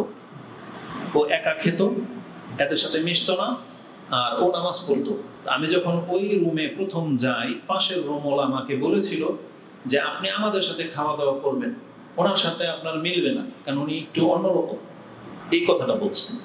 কেন অন্যরকম? মানে সে আমাদের সাথে মিশে না, একটু আপার গ্রেডের। তা আমি যখন একা একা বসে বসে ওই যে কার্ড নিয়ে খেলছি, তখন এই লোকটা কিন্তু দেখেছে, সে আমাকে দাওয়াত দেয়নি। এই ইসলামিক কালচারাল সেন্টারে আমাকে দাওয়াত দিয়েছে আরেকজন, ব্রাহ্মণবাড়িয়ার এক ছেলে, নাম হচ্ছে নাহিদ। সে অনেক মেহনত করেছে এবং আমাদের পেছনে খরচ করেছে, ভাড়া দিয়ে সেন্টারে নিয়ে গেছে। একটা পর্যায়ে অন্তরটা সেন্টারে লেগেই গেল। এই লোক, যেই লোকের সাথে আমার এই 4 বছর আগে দেখা, তার ঘরে একদিন আল্লাহ সুবহানাহু ওয়া তাআলা আমাকে হেদায়েত দিয়েছেন, দাড়ি হয়েছে, হজ করলাম। শেখ যেখানে বসে বক্তব্য দেয়, যেটা আমাদের আরো 2 ভাই এখানে আছে, ওরা সৌদি আরব থেকে এই যে আসছে, মুস্তাকিম, আব্দুর রহমান, এরাও আলহামদুলিল্লাহ ইসলামিক কালচারাল সেন্টারের ছাত্র, আজকে আসছে এখানে মুক্তারপুর থেকে। তো ওরা সাক্ষী আছে। শেখ মতিউর মাদানী হাফেজাহুল্লাহ জুমার নামাজের পরে আমাদের ক্লাস শুরু হতো 1:15টায়, আমরা সেন্টারে পৌঁছে যেতাম 1:45টায়। এই 30 মিনিট এভাবেই ছড়াই ছিটিয়ে মানুষ বসতো। তখন শেখ বলতো যে এদেরকে নিয়ে কিছু বলো, প্র্যাকটিস করো, কথা বলতে। 15 মিনিট আমাকে সময় দেওয়া হতো, আরো 2-1 জন ভাই সময় পেত, তবে আমি থাকা অবস্থায় সবচেয়ে বেশি সময়টা আমি পেয়েছি। এক পর্যায়ে রাসূলুল্লাহ, মানে এক পর্যায়ে আমাদের শেখ মতিউর মাদানী হাফেজাহুল্লাহ মঙ্গলবার দিন যখন মানুষ কম থাকতো বা ব্যস্ততা থাকতো, আমাকে বলতো তুমি একটা বিষয় নিয়ে আলোচনা করো। সেই সুযোগটা আমাকে দেওয়া হয়েছে।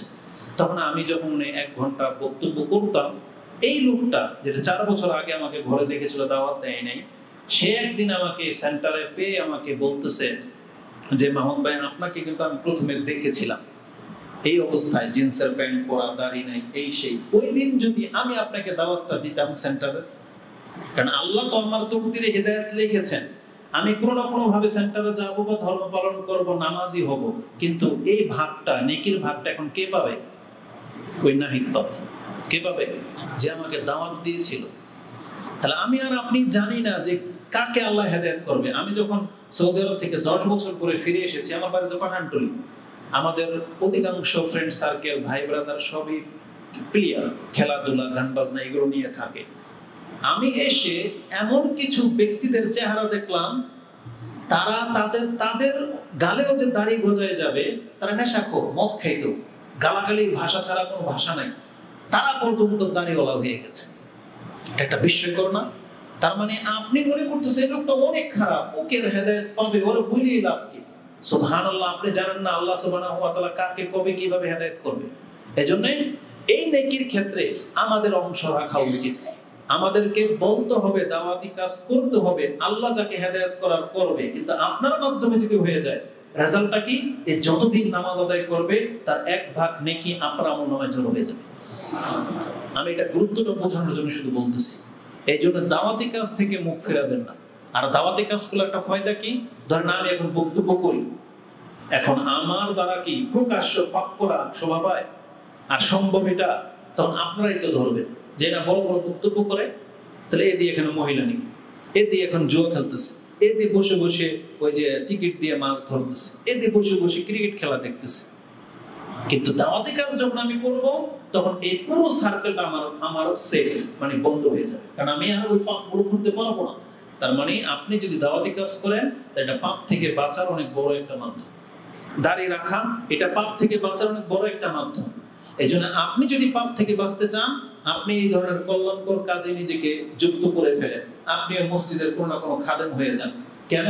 কারণ আপনি যখন মসজিদের কোনো খাদেম হয়ে যাবেন, লজ্জায় হইলেও আপনি ওই পাপগুলো করতে পারবেন না। লজ্জায় হইলেও আপনাকে 5 ওয়াক্ত নামাজ মসজিদে আসা পড়তে হবে। কেন? কারণ আপনি মসজিদের এত বড় একটা পদে আছেন, ইমাম সাহেব, মুয়াজ্জিন, যে কোনো একটা খেদমত হয়ে যায়। তা আমি বলতে চেয়েছি, আল্লাহ সুবহানাহু ওয়া তাআলার দিকে মানুষকে ডাকতে হবে, এটা কিন্তু মুসলিমদের দায়িত্ব ছিল। কোরআনে আল্লাহ সুবহানাহু ওয়া তাআলা তো স্পষ্ট ভাষায় বলেছেন, কুনতুম খায়রা উম্মাহ উখরিজাত লিন-নাস তা'মুরুনা বিল মারুফ ওয়া তানহাউনা আনিল মুনকার। আল্লাহ বলেছেন, তোমরা হইলা শ্রেষ্ঠ জাতি। কুনতুম খায়রা উম্মাহ, তোমরাই শ্রেষ্ঠ জাতি। কিসের ভিত্তিতে? চেহারার ভিত্তিতে না। আল্লাহ বলেছেন, তা'মুরুনা বিল মারুফ, তোমাদের কাজ হলো মানুষকে ভালো কাজের আদেশ করা, ওয়া তানহাউনা আনিল মুনকার, এবং মন্দ কাজ থেকে মানুষকে নিষেধ করা, ওয়া তু'মিনুনা বিল্লাহ, তোমাদের উচিত আল্লাহর প্রতি ঈমান আনা। এইজন্য তোমরা শ্রেষ্ঠ। কিন্তু আজকে অধিকাংশ মানুষ, আমরা কোরআন পাওয়ার পরেও ইহুদি নাসারাদের চরিত্রের, আমরা নিজেরা মানুষকে আল্লাহর দিকে ডাকি না, বরং আমরা নিজেরাই পাপের মধ্যে জড়িত। এটা আমাদের দায়িত্বের উপরে সবচেয়ে বড় আমাদের একটা অবহেলা, যার ফলে আজকে ইসলামের মধ্যে মানুষের পদার্পণ কম হচ্ছে। আমি তো বাংলার জমিনে, মানে এটা আক্ষেপ করে বলি, সৌদি আরবে দেখেছি কোনো না কোনো জমায়, কোনো না কোনো একটা সেমিনারে একজন নেপালি বা ইন্ডিয়ান, হিন্দু মুসলিম হচ্ছে, ইসলাম গ্রহণ করতেছে। তাহলে সৌদি আরবে এটা প্রতিনিয়ত দেখা যায়, প্রতিনিয়ত প্রত্যেক সপ্তাহে ঘটতেছে। ইসলামিক কালচারাল সেন্টারের যতগুলো সেন্টার আছে সৌদি আরবে, তার সমীকরণের মধ্যে ঈদের দিন একটা অনুষ্ঠান করা হয়, মানে 1 মাস ইফতারি করার পরে, ঈদের 1 দিন কি 2 দিন পরে, বা রমজান মাসের শেষ দিকে একটা অনুষ্ঠান করা হয় ইফতারি ক্যাম্পে।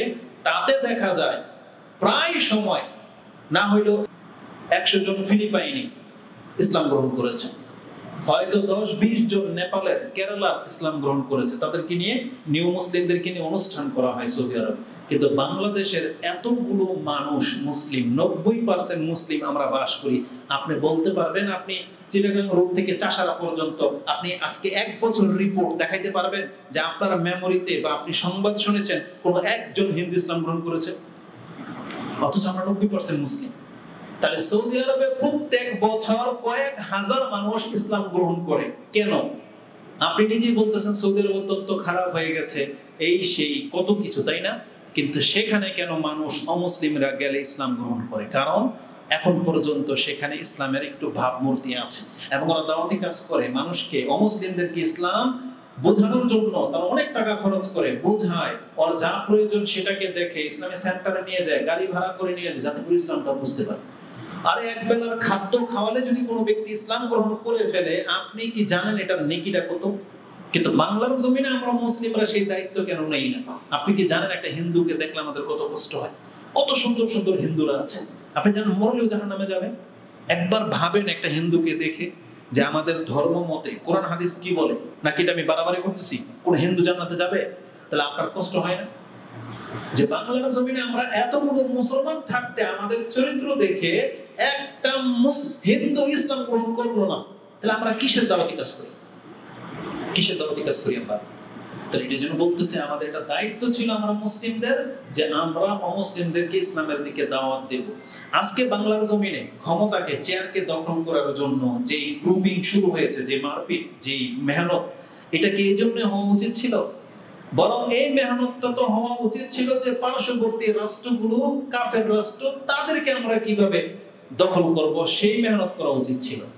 যে এক টিম বার্মার দিকে, এক টিম নেপালের দিকে, এক টিম ইন্ডিয়ার দিকে, এক টিম আসামের দিকে, সেই দিকে তারা প্রচেষ্টা করা দরকার ছিল যে বাংলার জমিনটাকে আরো বড় করি, ইসলামের ঝান্ডা সেই দেশ পর্যন্ত নিয়ে যায়। আর ওই কাজ রেখে মুসলিমদের গদি দখল করার জন্য একজন আরেকজনকে বিনায়, মানে একজন আরেকজনের সাথে লেগে আছে। মুসলিম ইসলাম ধর্মের দাওয়াতি কাজ রেখে বিএনপির দিকে ডাকে, আমলিগের দিকে, জামাতের দিকে, মানে যতগুলো রাজনৈতিক দল আছে তারা তাদের দাওয়াতি কাজের মেহনত নিয়ে ব্যস্ত। তাহলে ইসলামের কাজটা করবে কে? অথচ সব দল মুসলিম। সব দলই মুসলিম, মেহনতটা পুরোটি চলে যাচ্ছে দুনিয়াবি কাজে। এটা আমাদের 3 নাম্বার প্রধান কাজ হলো, আমাদের উচিত ছিল মানুষকে আল্লাহর দিকে ডাকা, কিন্তু আজকে আমরা এমন ভাবে মিশে গেছি যে আমরা আমাদের ইসলামটার কোনো উপকার করতে পারতেছি না, বরং আমরাই হেদায়েত পেয়েছি সৌদি আরবে গিয়ে দাওয়াতের মাধ্যমে, কিন্তু বাংলার জমিনে সেটা দেখতে পাওয়া যাচ্ছে না। তাহলে এই জন্য আমি আপনাকে এটা স্মরণ করে দিতে চাচ্ছি যে মুসলিম হিসেবে এটা আমাদের দায়িত্ব যে আমরা মানুষকে আল্লাহর দিকে ডাকবো। কোরআনের আরেকটা আয়াত নিয়ে নেন, একটু আগে যে আয়াতটা বলেছি কুনতুম খায়রা উম্মাহ, এটা সূরা আলে ইমরানের 110 নম্বর আয়াত ছিল। দ্বিতীয় আরেকটা আয়াত আল্লাহ বলেছেন, তোমার কথা যে তোমার পার্শ্ববর্তী কেউ না শোনে। এবার আসুন ব্যক্তি পর্যায়ে, আপনি মুসলিম, আপনার উপর দায়িত্ব ছিল সবাইকে দাওয়াত দেওয়া, তাই না? এখন আপনি অপারগতা পোষণ করলেন, এখন দায়িত্বটাকে একটু ছোট করে দিন। কিন্তু আপনি একজন পিতা, আপনার একটা সংসার আছে, আপনার আন্ডারে ছোট ছোট ভাই বোন আছে, আপনার ছেলে মেয়ে আছে, আপনার স্ত্রী আছে, তাহলে আপনার দায়িত্বটা একটু কমিয়ে দিই। সেটা কি? আল্লাহ বলেছেন, ইয়া আইয়ুহাল্লাযীনা আমানু কু আনফুসাকুম ওয়া আহলিকুম নারা, তুমি নিজেকে বাঁচাও এবং তোমার পরিবারকে বাঁচাও। তাহলে আপনি নিজেকে বাঁচাবেন কিভাবে? আল্লাহর দিন গ্রহণ করে, আল্লাহর দিন পালন করে। নিজের পরিবারকে কিভাবে বাঁচাবেন? তাদেরকেও আল্লাহর দিন পালন করতে বাধ্য করবেন এবং তাদেরকেও ভালো কাজের আদেশ এবং মন্দ কাজের নিষেধ করতে হবে। আল্লাহ বলছেন কু আনফুসাকুম ওয়া আহলিকুম নারা। আপনার প্রতিবেশীর উপরে আপনার ক্ষমতা খাটে না, বাদ দেন। আপনার কাজ হচ্ছে শুধু মুখে বলা, কিন্তু কোথায় দাওয়াতি কাজ করতে হবে? নিজের পরিবারের উপরে। কারণ আল্লাহ বলেছেন কু আনফুসাকুম ওয়া আহলিকুম নারা, তুমি তোমার নিজেকে এবং তোমার পরিবারকে বাঁচাও। আচ্ছা বলেন তো দেখি, আজকে সিদ্ধিরগঞ্জের থানার মধ্যে আমি যদি আমার পরিবারের দায়িত্ব নিয়ে নেই যে আমার মেয়ে বেপরদায় ঘর থেকে বেরোবে না, তারা 5 ওয়াক্ত সালাত আদায় করবে, আপনি তো আমার পাশের বাড়ি, আপনি যদি এই দায়িত্ব নিয়ে নেন যে আপনার মেয়েও বেপরদায় বেরোবে না, তাহলে আমাদের এই সমাজটা কি ঠিক হবে কি হবে না? হবে। কিন্তু কেন হচ্ছে না? কারণ আমরা কেউ এই দায়িত্বটা পালন করতেছি না। আর অন্যের চরকায় তেল দেওয়া ছেড়ে দেন, নিজের চরকায় তেল দেন। মানে নিজে যার যার মতো করে, যেমন আমার বাড়িতে আপনার বাড়িতে কেউ পানি ফেলবে না, এটা আমি দায়িত্ব নিয়ে নিই। তাহলে আপনিও সেই দায়িত্বটা নিয়ে নেন যে আপনার বাড়ির পানি ময়লা যেন আমার বাড়িতে না আসে, তাহলে তো একটা সমাজ হয়ে গেল সুন্দর, তাই না? আপনার বাড়ির গান বাজনা আমার বাড়িতে আসবে না, আমারটাও ওয়াদা করে নিলাম আমার বাড়ির গান বাজনা আপনার বাড়িতে যাবে না, তাহলে তো শৃঙ্খল হয়ে গেল। এই জন্য আল্লাহ বলছেন কু আনফুসাকুম ওয়া আহলিকুম নারা। তাহলে আমরা ব্যক্তি পর্যায়ে যদি আল্লাহ সুবহানাহু ওয়া তাআলার এই দাওয়াতি কাজটা মানতাম, তাহলে আমাদের সমাজটা ঠিক হয়ে যেত। যে আমার বাসায় আমি কোনো গাঁজাখোরকে আশ্রয় দেব না, আমি কোনো হারাম ব্যবসায়ী এই আমার বিল্ডিং এর মধ্যে প্রতিষ্ঠানে ভাড়া দেব না। যেমন আমি হিন্দু ভাড়া দিইনি, খালি পড়ে আছে 3টা ফ্ল্যাট, কিন্তু হিন্দু আসে আমি দেই না। আমি যতটুকু পারি ততটুকু, আমি কোনো হিন্দু দোকান থেকে কিনে খাইও না। কেন? কারণ আমাদেরকে এত রসকস কমাইতে হবে, কারণ আমাদের মুসলিমদের নিয়ে ভাবতে হবে।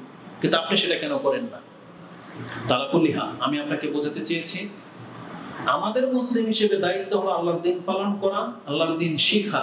আর আল্লাহর দিন শিখার জন্য আমি বলেছি আপনাকে মাদ্রাসায় ভর্তি হওয়া লাগলে তাই করবেন, কিন্তু এটা জরুরি না। ওটা হচ্ছে মানে অনেক গুরুত্ব, আরো গুরুত্বের জন্য মাদ্রাসা, যেটা আরবি ভাষা শিখার জন্য। কারণ আমার বক্তব্যের মধ্যে কিছু কমেন্ট আছে, দেখবেন ওদের খাইলের কোনো কাজ নাই, ওদের কমেন্ট একটাই যে আপনি আরবি শিখেন। মানে আমাকে বলে যে আপনি উচ্চারণ ঠিক করেন। এটা ছাড়া ওর কিছু চেহারা আছে আমি দেখি, ওর সব বক্তব্যে একটাই কমন প্রশ্ন, আপনার আরবির উচ্চারণ ঠিক না, বাস এতটাই বলে। তাহলে এটার জন্য কি করতে হবে? তাহলে আমাদেরকে প্রচেষ্টা করতে হবে। আমি করতেছি, তারপরও ভুল হয়ে যায়। তাহলে যে চান, আপনারা যারা চান যে আমার জন্য ভুল না হয়, এই জন্য মাদ্রাসা মক্তব, তাহলে সেটা হচ্ছে ওই জড়তা কাটানোর জন্য। কিন্তু আপনার রব আছে কোথায়? বলেন কোথায় আছে আমাদের রব? 7 আসমানের উপরে আরশে আজিমে, তাই না? এটা জানার জন্য কি মাদ্রাসায় ভর্তি হওয়া ফরজ? না, কিন্তু এটা জানতে হবে কিনা? এখন এটা জানার জন্য যদি আপনাকে মাদ্রাসায় যেতে হয়, আপনাকে যেতে হবে। এটাকে যদি আপনি ঘরে বসেও জানতে পারেন, জানতে হবে, এটা ফরজ। আপনি জেনে নেন। কিভাবে জানলেন এটা জরুরি না, কিন্তু আপনাকে জানতে হবে আপনার রব কোথায় আছে। কিন্তু আজকে দুর্ভাগ্যবশত অধিকাংশ মানুষ মাদ্রাসায় পড়া সত্ত্বেও জানে না তার রব কোথায় আছে। তো আমাদের মূল দায়িত্ব হলো আমাদের রব সম্পর্কে জানা। তৃতীয় যে দায়িত্ব কি বললাম, আমাদেরকে দাওয়াতি কাজ করতে হবে, আল্লাহর দিকে আমাদেরকে মানুষকে ডাকতে হবে, যেটা আমরা করি না। লম্বা হয়ে যাবে সময়, আজকে শুধু 3টা দায়িত্বের কথাই বললাম। এখন এই দায়িত্বগুলো পালন করার গুরুত্ব কতটা, এর মধ্যে সততা আমানতদারিতা কতটা গুরুত্বপূর্ণ, আসুন আমি আপনাকে কয়েকটা দেখাই। যদি আমরা যে যে দায়িত্বে আছি, যেমন আমরা এখানে মসজিদে যারা বসেছি প্রত্যেকে মুসলিম, কেউ হয়তো পিতা, কেউ ইমাম, কেউ হয়তো জব করি কোনো না কোনো কোম্পানির মালিক অথবা ওয়ার্কার, তাই না? তাহলে এখন আমাদের কিছু দায়িত্ব আছে। এখন এই দায়িত্বগুলো যদি আমরা পালন না করি, তাহলে আসুন আমি আপনাকে দেখাই এটা কি বিশৃঙ্খলা হতে পারে। প্রথমত হচ্ছে ব্যক্তি পর্যায়ে দায়িত্ববান হওয়া। মুসলিম হওয়া ছাড়াও যে আমরা ব্যক্তি পর্যায়ে আমাদের উপরে কিছু দায়িত্ব আছে, এটা রাসূলুল্লাহ সাল্লাল্লাহু আলাইহি ওয়াসাল্লামের একটা হাদিস যথেষ্ট। সেই হাদিসটি কোথায় আছে? মুসলিমে আছে, বুখারীতে আছে। মুসলিমে হাদিসটি 4618, বুখারীতে হাদিসটি 2409 এবং বুখারীতে হাদিসটি 7038 রয়েছে। এই তিন জায়গায় আছে। এবং মুসলিমের আরেকটি হাদিস 4618 রয়েছে। রাসূল বলেছেন, কুল্লুকুম রাইন, তোমরা প্রত্যেকেই দায়িত্বশীল। এটা আমভাবে বলেছেন, কুল্লুকুম রাইন। তারপরে রাসূলুল্লাহ সাল্লাল্লাহু আলাইহি ওয়াসাল্লাম বলেছেন, ফাল আমির আল্লাযী আলান নাস রাইন, যাকে কোনো মানুষের আমির বানানো হয়েছে, একজনের হোক, দুইজনের হোক, রাষ্ট্রের হোক, এরিয়ার হোক, যাকে আমির বানানো হয়েছে, আলান নাস মানুষের উপরে, রাইন, আল্লাহ রাসূল বলেছেন এই আমির হচ্ছে দায়িত্বশীল। রাসূল বলেছেন আল ইমামু রাইন, রাষ্ট্রের নায়ক যিনি, তিনি হচ্ছে দায়িত্বশীল।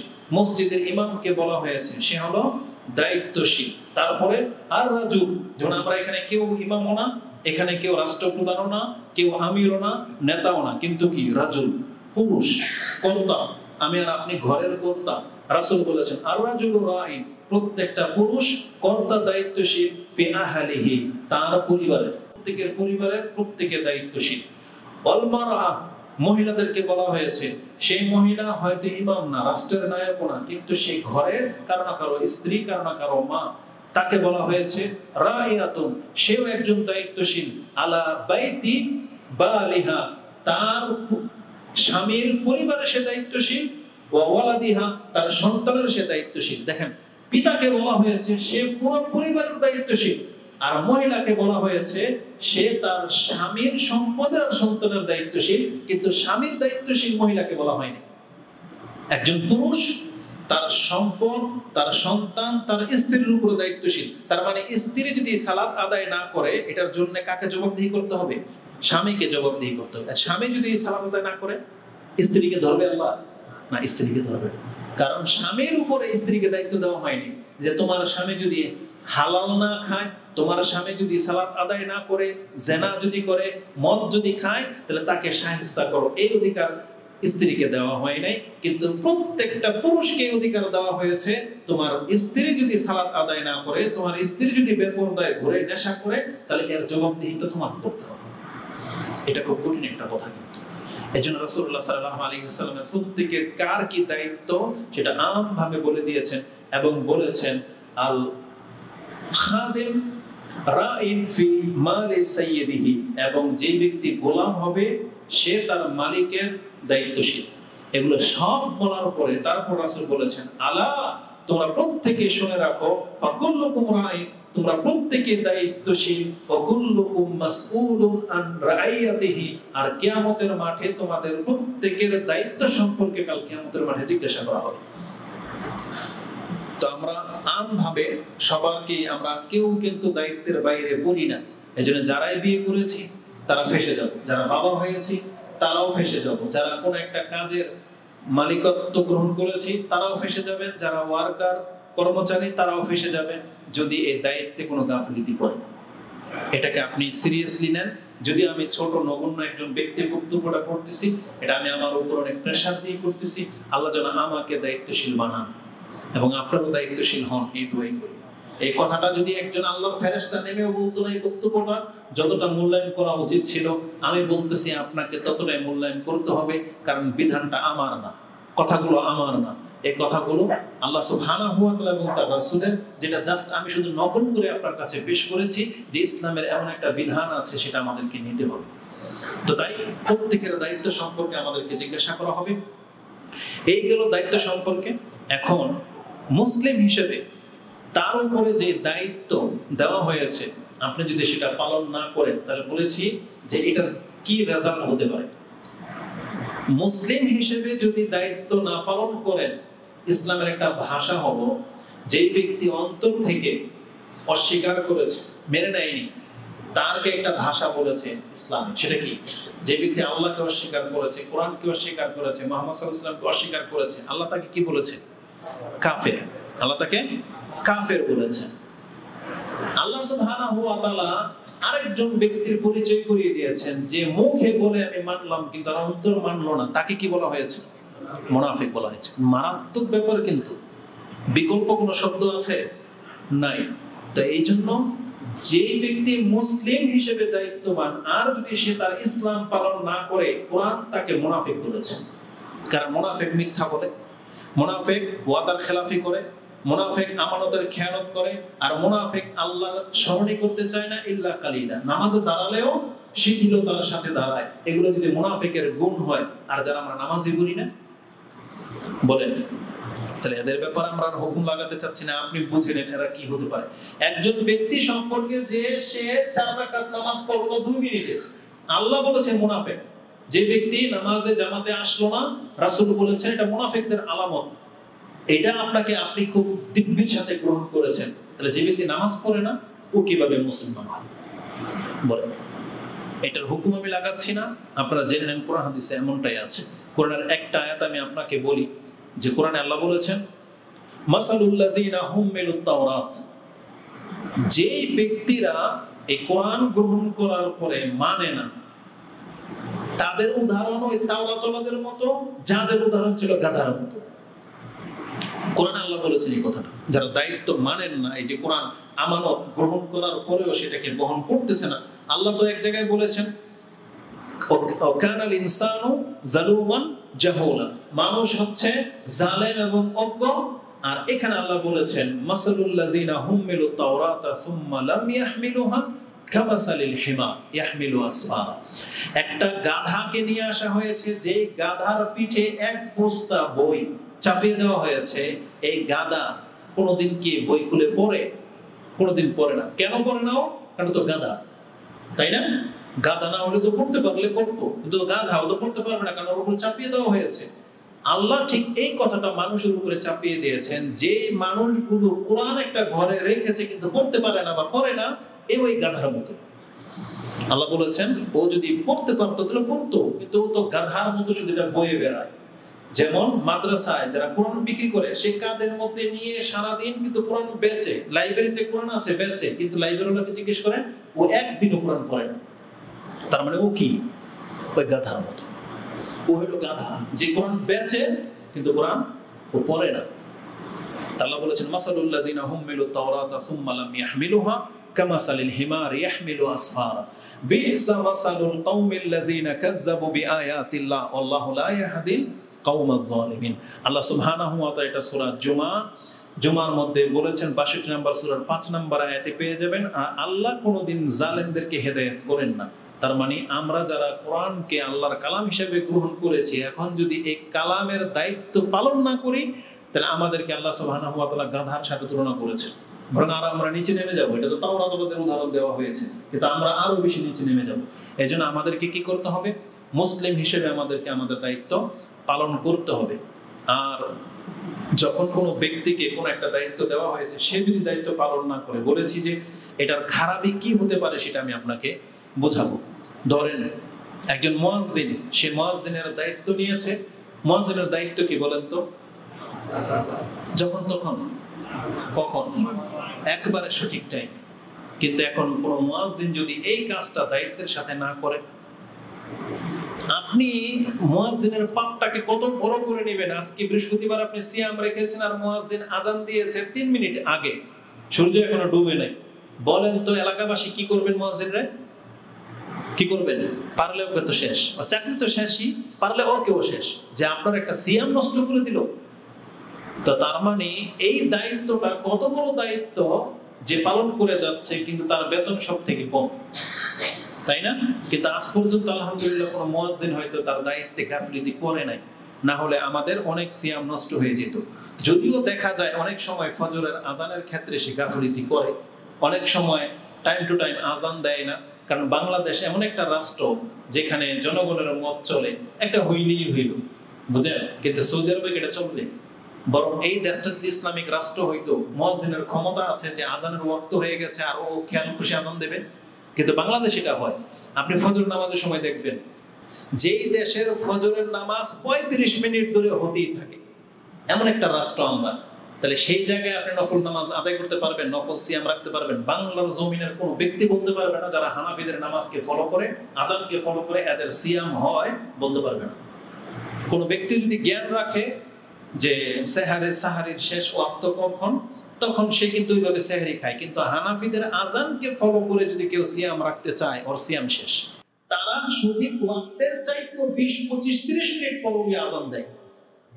এটা বুঝাতে চেয়েছি, তাহলে যে হুজুররা মানে আমানতের ক্ষেত্রে খেয়ানত করেছে, সেই জাতির ধর্ম শেষ, সে জাতির ধর্ম শেষ। এইভাবে প্রত্যেকটা সেক্টরে। এবার নেতার দিকে আসে। বাংলার জমিনের যতগুলো নেতা আছে, যার যে দায়িত্ব, তারা যে দায়িত্ব যে পালন করে না, আর এর ফলে আমাদের বাংলাদেশটা এত অসাধু, বুঝতেছেন না? রাস্তাঘাট করতে দিলে, দায়িত্ব দিলে, একটা কন্ট্রাক্টরও তার দায়িত্ব পালন করে না।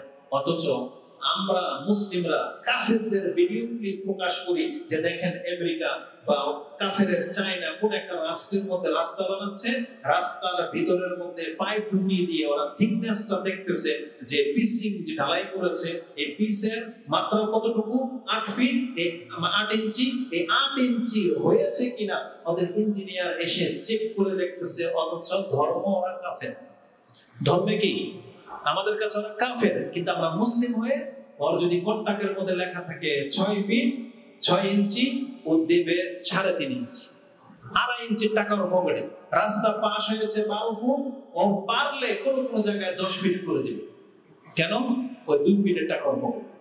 তার মানে এটা সব সেক্টরে, এটা শুধু এক্স মানে একটা ক্ষেত্রে না।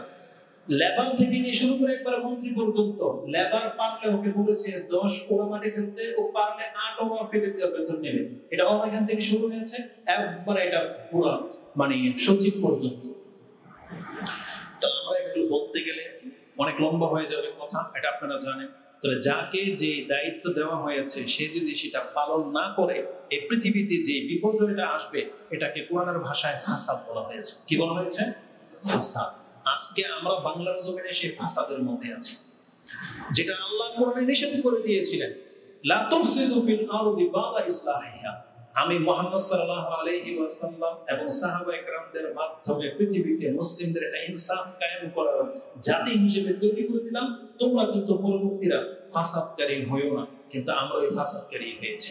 আমরা মিথ্যা বলি, আমরা চুরি করি, মুখের মধ্যে এত রস, তারপরেও গাদ্দারি করতে দ্বিধা করে না।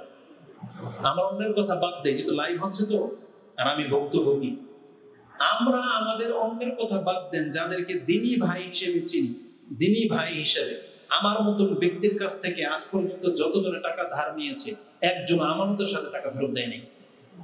আমি এখন পর্যন্ত লিস্টে 15 জনের নাম কোট করে রেখেছি, আর তারা কিন্তু আমাদের দিনী ভাই। আর এমন কিন্তু ছোট না, অনেক বড়। আর আউট কথা বাদ দেন, মসজিদের কাজে আমার টাকা ব্যবহার করা হয়েছে, মসজিদের কাজে, সে মসজিদের ফান্ড পর্যন্ত এখন পর্যন্ত আমার টাকা রিটার্ন করে দেয়নি। তাহলে এটা যদি হয় দিনী প্রতিষ্ঠান, দিনী ভাইদের চরিত্র, তাহলে অন্যদের সাথে আমরা কিভাবে ডিল করবো? আর আমি যদি কারোর সাথে করে থাকি, ওপেন চ্যালেঞ্জ থাকলো, কোন ব্যক্তি যদি ক্ষমতা থাকে যে মাহমুদের কাছ থেকে 1 টাকা পায়, পেশ করতে পারবে। আমি নারায়ণগঞ্জে তো 42 বছর তো হয়ে গেল। নারায়ণগঞ্জ কোন একটা দোকানদার থেকে বড় করে ধরেন যে কোনো ব্যক্তি যদি প্রমাণ করতে পারে যে আমার কাছ থেকে 1 টাকা পায়, তারপর ওনাকে আমরা মানুষের কাছে বিশ্বস্ততা অর্জন করতে পারলাম। কিন্তু আমাদের সাথে এরকম খেয়ানত করা হচ্ছে। কিন্তু দুঃখে কথাটা বললাম যে আজকে আমরা আমাদের দিনী ভাইদের সাথে যদি ওয়াদার খেলাফ, এক ব্যক্তি 20,000 টাকা নিয়ে ও আজকে 2 বছর ধরে লাপাত্তা হয়ে গেছে, অথচ আমাকে নিয়ে মসজিদে যেত মোটরসাইকেলে করে। কি চিন্তা করা যায়, মানুষ কোন দৃষ্টিভঙ্গি নিয়ে আমাদের সাথে মিশছে? এটা আমাদের দিনী ভাই, সুবহানাল্লাহ। আর আমরা অন্যকে কি দোষ? তারা প্রতিহার। আমি বোঝাতে চেয়েছি আমাদের দেশের প্রশাসন আজকে ডিফেন্সের, গত বক্তব্যে বলেছি, আজকে আর্মি যত তাদের ইমেজ আমাদের কাছে থাকুক না কেন, আমরা তো দেখতে পাচ্ছি, যদি আর্মি, বিডিআর বা বড় বড় এই সমস্ত ডিফেন্সের লোকগুলা যদি নিষ্ঠার সাথে কাজ করতো, বাংলাদেশের চরিত্র এরকম থাকে না। কারণ আমরা সৌদি আরবের পুলিশের চরিত্র দেখেছি, আমেরিকানদের পুলিশ, অন্যান্য দুবাইয়ের পুলিশের চরিত্র আমাদের কাছে জানা আছে। আপনি তাদের মতো হয়ে দেখান, আচ্ছা মানলাম তারা পাপী, জালেম, জুলুম করে, অন্তত তাদের মতো হয়ে দেখান, বাংলাদেশটা সোজা হয়ে যাবে। কি মনে করেন আপনি? ডিফেন্স যাদেরকে দায়িত্ব দেওয়া হয়েছে তারা আজকে গাফিলতি করে বিদায়, তাদের অপলকতা আছে বিদায় আজকে বাংলার এই অবস্থা চিত্র হয়ে গেছে। আমরা তো ছোট মুখে একটা কথা বলেছিলাম, আজকেও বলি, পুলিশকে যতদিন পর্যন্ত তারা আপন ক্ষমতা ফিরিয়ে না দিবেন, বাংলাদেশ থেকে কোনদিন লুটতরাজ বন্ধ হবে না। ধরবেন পুলিশ জালেম, কিন্তু পুলিশ র্যাবকে তারা আপন মর্যাদা দিতে হবে। একটা পুলিশ পোশাক পরে এখানে দাঁড়িয়ে আছে, র্যাব দাঁড়িয়ে আছে, আপনি তাকে রেসপেক্ট করতে হবে এবং ভদ্রতার সাথে আপনি এখান থেকে পার হয়ে চলে যাবেন। নেশা করবেন না, ছিনতাই করবেন না। এই একজন পুলিশকে যদি এই পুরো থানা ভয় না পায়, তাহলে জেনে নেন এই থানা কোনোদিন নিরাপত্তা পাবে না। হোক সে একজন পুলিশ, কিন্তু তার পাওয়ার তাকে ফেরত দিতে হবে। যে রাষ্ট্রনায়কের পক্ষ থেকে বলা হবে একজন পুলিশ যত বড় খারাপ হোক, পুলিশের গায়ে একটা টাচ কেউ করবে, সে থানার প্রত্যেকটাকে নিয়ে জেলে ভরে দেওয়া হবে। এটা যদি করতে পারে তাহলে বাংলাদেশ সোজা হবে না, সোজা হবে না। কারণ রাষ্ট্রীয় দায়িত্ব যারা থাকে তাদেরকে যদি আপনি মূল্যায়ন না করেন, তাহলে আপনার দ্বারা এই জাতি সেফ না, জাতি সেফ না। এই জন্য আপনি মাথায় নিয়েন, যাকে যে দায়িত্বটা দেওয়া হয়েছে সে সেই দায়িত্ব পালন করে না বিদায় আজকে আমরা সবাই লাঞ্ছিত জীবনযাপন করতেছি। না, আমাদেরকে প্রত্যেকের দায়িত্বের প্রতি গুরুত্বশীল হতে হবে। কোরআনে আল্লাহ সুবহানাহু ওয়া তাআলা আমাদেরকে বলেছেন যে, একটা এক্সাম্পল দিয়ে দিই। আল্লাহ সুবহানাহু ওয়া তাআলা ফেরেশতাদেরকে দিয়ে কেন এই কাজগুলো করালেন? মানুষের মধ্য থেকে আল্লাহর কোন ওলিকে দিয়ে কাজটা কেন করালেন না? আপনি একবার খেয়াল করেছেন, সূর্য কার আন্ডারে? আল্লাহর আন্ডারে। কিন্তু সূর্যকে পরিচালনা করার জন্য কোন ফেরেশতাকে দায়িত্ব আছে না নাই? চাঁদকে, পাহাড়কে, বৃষ্টিকে, এগুলো সব পরিচালনা করার জন্য আল্লাহ কাদেরকে নিয়োগ দিয়েছেন? আত্মা গ্রহণ করার ক্ষেত্রে আল্লাহ যদি ফেরেশতাকে না দিয়ে আল্লাহর কোন ওলিকে দিতেন, দেখতেন ওলি কি করে। ওলির মুরিদদেরকে এমনি পাস করে দিত, বুঝেন? কিন্তু আল্লাহ সুবহানাহু ওয়া তাআলা কাদেরকে কাজে লাগিয়েছেন? ফেরেশতাদেরকে। আর জানেন ফেরেশতাদের গুণ সম্পর্কে আল্লাহ কি বলেছেন? সুবহানাল্লাহ। আপনি যখন কোরআন পড়বেন আপনি বুঝতে পারবেন। এই জন্য ফেরেশতাদেরকে আল্লাহ তৈরি করেছেন দুর্নীতি মুক্ত। মানে ফেরেশতা চাইলেও দুর্নীতি করতে পারবে না, কারণ ওর অন্তরে সেই জায়গায় আল্লাহ রাখে নাই। সুবহানাল্লাহ। আল্লাহ বলেছেন মালাইকাতুন গিলাযুন শিদাদুন লা ইয়াসুনাল্লাহা মা আমারাহুম ওয়া ইয়াফআলুনা মা ইউমারুন। তারা আল্লাহর বিরুদ্ধে তো করেই না, বরং ফেরেশতাদের গুণ আল্লাহ বলেছেন, আমি আল্লাহ ফেরেশতাদেরকে যখন যেভাবে বলি ফেরেশতা তখন ঠিক তাই ততটুকুই ভাবেই করে। এটা হচ্ছে ফেরেশতাদের গুণ। তার মানে ফেরেশতা একচুল পর্যন্ত আল্লাহর কোন আদেশকে হেরফের করে না, যার ফলে আল্লাহর রাজত্বে এইভাবে টিকে আছে। মানে এটা মানে পৃথিবীটা এইভাবে নিয়ম শৃঙ্খলার সাথে চলতেছে। কিন্তু ফেরেশতা যদি দুর্নীতিবাজ হইতো, তাহলে ওই যে বৃষ্টি বর্ষণ করতে হইতো নারায়ণগঞ্জ করে দিয়েছে ব্রাহ্মণবাড়িয়া, এমন হয়ে যেত না? সুবহানাল্লাহ। আল্লাহ বলেছেন লা ইয়াসুনাল্লাহ, তারা আল্লাহর একটা আদেশকেও লঙ্ঘন করে না। যেমন শিয়াদের আকীদা কি? শিয়াদের আকীদা হলো নবুয়ত আসতে হতো আলী রাদিয়াল্লাহু তাআলা আনহুর কাছে। আসতে কার কাছে? মুহাম্মদ সাল্লাল্লাহু আলাইহি ওয়াসাল্লামের কাছে। এই জন্য তারা জিবরিল আলাইহিস সালামকে পর্যন্ত গালি দেয়। জানেন শিয়াদের একটা দল জিবরিল আলাইহিস সালামকে পর্যন্ত গালি দেয় যে জিবরিল আলাইহিস সালাম নাকি মুহাম্মদ সাল্লাল্লাহু আলাইহি ওয়াসাল্লামের কাছে না এসে, না আলী রাদিয়াল্লাহু আনহুর কাছে না এসে নাকি মুহাম্মদ সাল্লাল্লাহু আলাইহি ওয়াসাল্লামের কাছে আসছে। বুঝেন? অথচ আল্লাহ কি বলেছেন? লা ইয়াসুনাল্লাহা মা আমারাহুম ওয়া ইয়াফআলুনা মা ইউমারুন। এটা হচ্ছে ফেরেশতাদের গুণ। এবং আল্লাহ সুবহানাহু ওয়া তাআলা ফেরেশতাদের গুণ সম্পর্কে এটাও বলেছেন যে তারা হলেন বিশ্বস্ত। জিবরিল আলাইহিস সালাম সম্পর্কে আমিন বলা হয় নাই? কাউইউন আমিন, শক্তিশালী এবং তিনি হচ্ছেন বিশ্বস্ত।